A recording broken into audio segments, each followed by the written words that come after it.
Ulu Önder Heydər Əliyevin 102-ci il dönümü.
Bugün sizinle çok güzel ve muhteşem bir günde görüşürüz.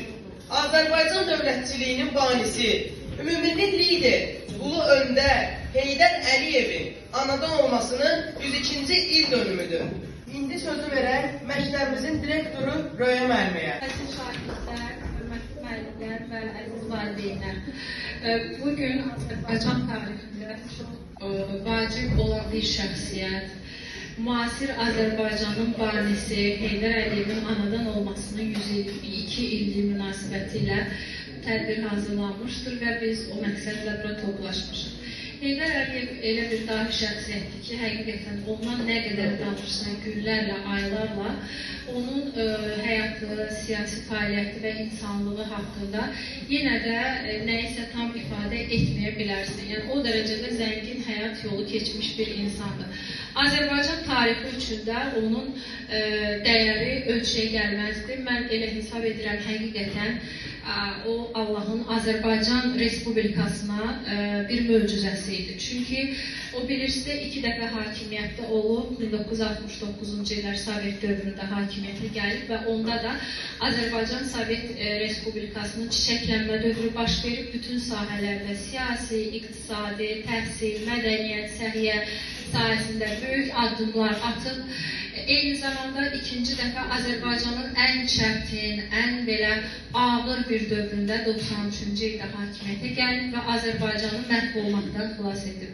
Bilirsiniz ki, Azərbaycan SSR dağıldıqdan sonra müstəqillik əldə edib və 91-ci il 18 oktyabrda müstəqillik əldə etdikdən sonra Azərbaycanın gücü, qüvvəti çox az idi və digər qonşu Sovet hökumətinin tərkibindən ayrılan dövlətlərdən fərqli olaraq Azərbaycanı daha ağır bir sınaq gözləyirdi. Deməli, ermənilərin Qarabağa elan olunmamış müdaxiləsi və hücumu. Bu müharibə Azərbaycanı ən zəif vaxtında yaxaladı və Azərbaycanın arxası dayalı olmadan yaxaladı. Azərbaycanın bir respublika kimi, dövlət kimi məhv olmaq astanasına gətirib çıxardı. Eyni zamanda Qarabağda müharibə Azərbaycanın digər bölgələrində ölkəni, dövləti parçalama meyilləri, o xanlıqlar dövründəki kimi hərə bir tərəfdən Azərbaycanı parçalamağa çalışırdı, qardaşlığına ərəfəsində idi.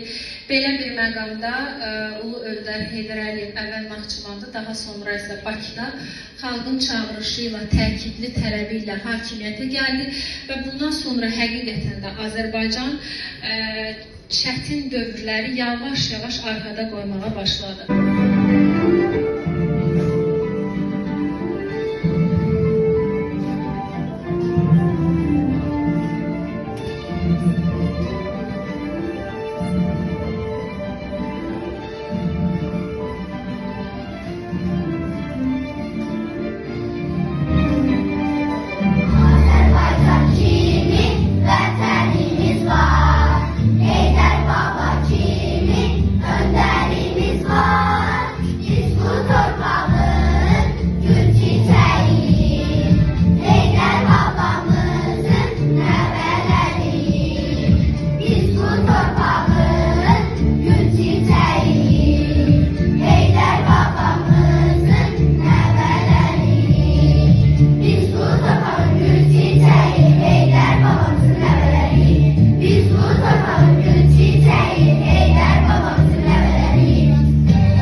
Əliyevin kəlamlarını dinləyək.